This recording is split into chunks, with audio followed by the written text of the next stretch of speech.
It's day 383.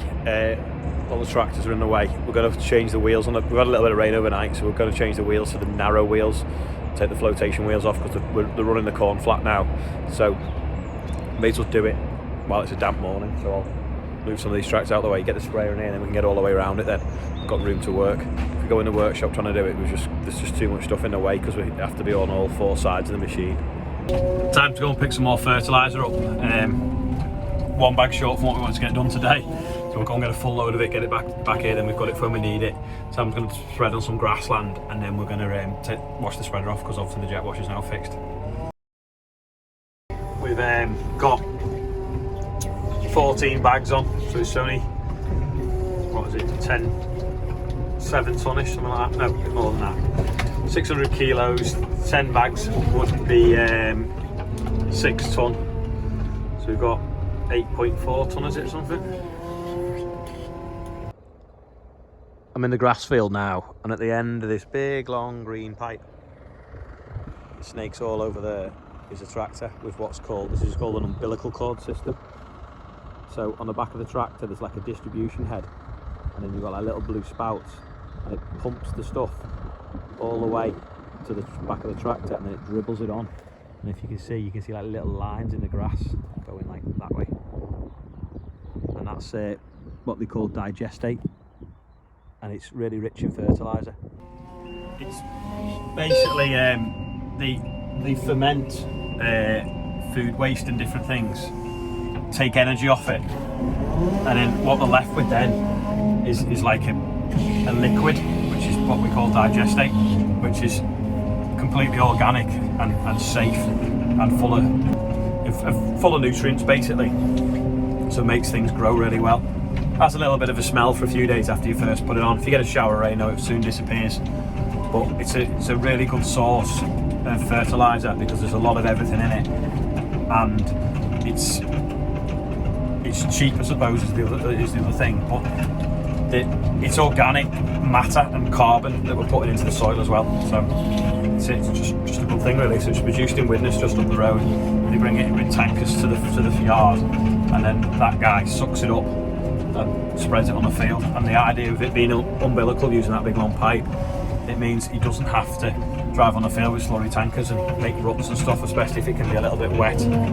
So I know it's been dry the last few days, but this ground can get quite wet, so it's ideal doing it with a light tractor and just a dribble bar. Well, that didn't stay new for long, did it? The damaged fairy has broken the cable.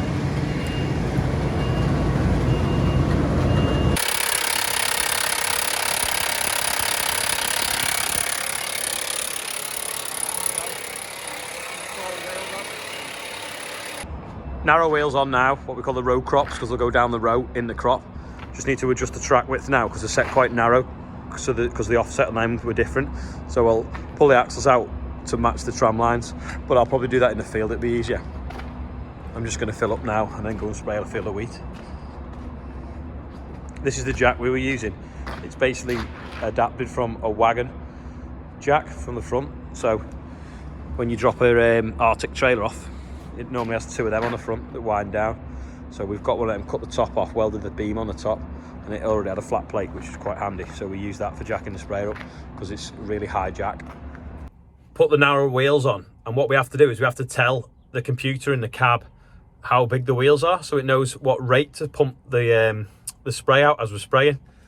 So every year I forget how to do it, and I have to ring up Bateman and go, "I'm putting my narrow wheels on, can you talk me through it?"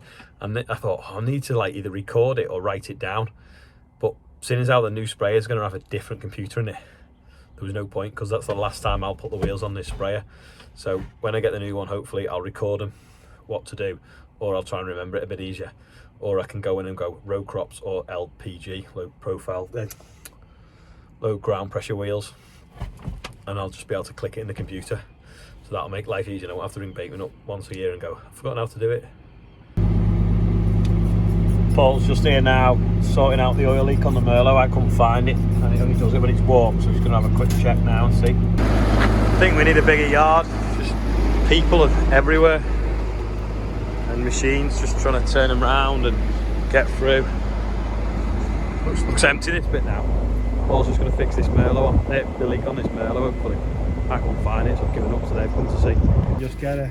So the boom retract pipe is the fat part. Oh yeah, it's coming from the top there, isn't it? I think Yeah. it is coming. Oh yeah, you can feel it underneath there, coming out the sways. Quick trip through the roadworks.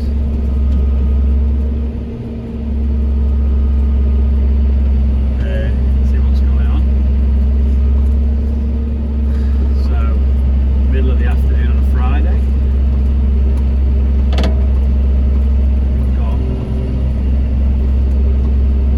Parked up in the compound, nothing happening there.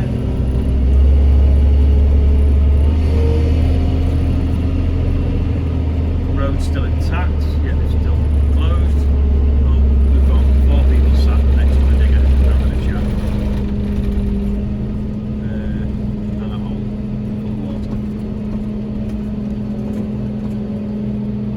Got my little box here, and I'm just setting the wheels out a little bit. We can see them moving, go like that. See them going in and out. I'm supposed to be driving forwards at the same time, so I'll put them out a little bit, drive forwards, set them to the right width of the tram lines. It's now 3:30. I've only sprayed 7 acres today. The plan was to get out, swap the wheels, get going when it dried off. Sent time to spread some fertiliser. We didn't quite have enough in the shed, so we had to go and get some fertiliser. The guy who said that we were getting out of it, his telehandler wasn't there, so we had to take another telehandler. So that took up time. Got back. The lads had nearly finished the wheels. We finished them off.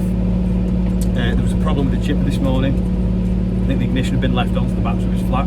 So it was turning on, but not doing what it should. So that delayed me. Wagons kept turning up for oil seat brake and different things in the way. The council have been on because someone's moaned about a bird scurrer that's you know, scurrying birds. So they get the nice view of the countryside, but they don't like the fact that something goes bang every half an hour to stop the pigeons. So I've had to draw a map of where the bird scurrer is. Because apparently it's to be more than 200 metres away from the property. That is nearly physically impossible in the field that it's in.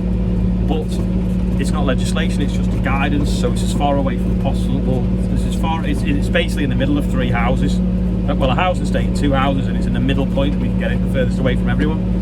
So we've done that. I've got a blue pen on my hand. I'm wiping the window. It feels like a Monday morning, and it's only a Friday. And now the phone's gone off, and the camera screen's not funny. Yeah. So the best day I think I've ever had spraying was only 400 acres, and today I've done 7. So I'm having one of them days. I hope it's not too windy. This is the last field to drill now. It's obviously still a little bit wet here. That's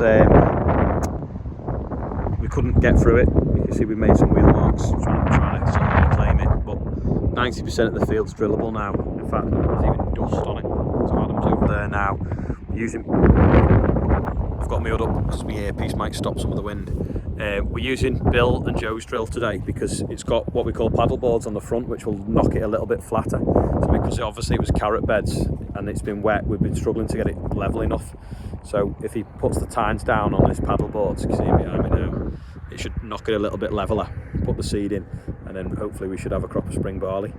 And if these bits do dry up over the next sort of few weeks, we'll come back, level them off, and then we'll put barley into that as well. But we don't want to wait, because if you wait at this time of year, you're losing days of growing. And if we start getting really dry weather as well, and it's not got off to a good start, then that could affect things. So there he is coming up behind me now.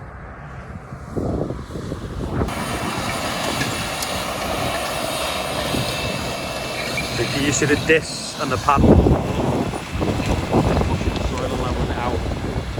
The harrow on the back's doing a little bit more as well. Hopefully we're getting quite level. Look over here, you can see where the carrots weren't done, and they're all lay on the surface. So I wish the geese the other side of the village over there would come down here and start eating these carrots. I thought about leaving a trail all the way down the middle of the road, and then hopefully some might get run over on the way. But if the geese came over here, they could eat all these carrots, because over there is all full of carrots, and they could also eat all the spuds over the hill over as well. Andrew's just here now with a fast track, so that trailer's full of seed, and because I've not got my stone trailer come drill filler, I've brought the Merlo up with a little bucket on, so we'll get it out the back of the trailer and scoop it into the drill. Joe's tractor's here because Joe's just jumped on to show how they're used it with that drill. It's the first time I've used Joe's drill. back in January, the fast track rescued someone in a flood. On that same video, I was blocking these gateways up trying to stop the water coming out of this field and flooding them houses there. They're all like £1 million thatched houses. There's the fast track now.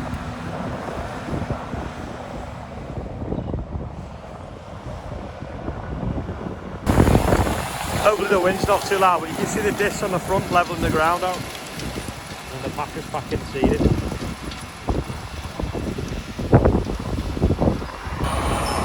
See there, you see you've got row of discs, row of paddle boards, another row of discs, Coulter, packers, Arrow.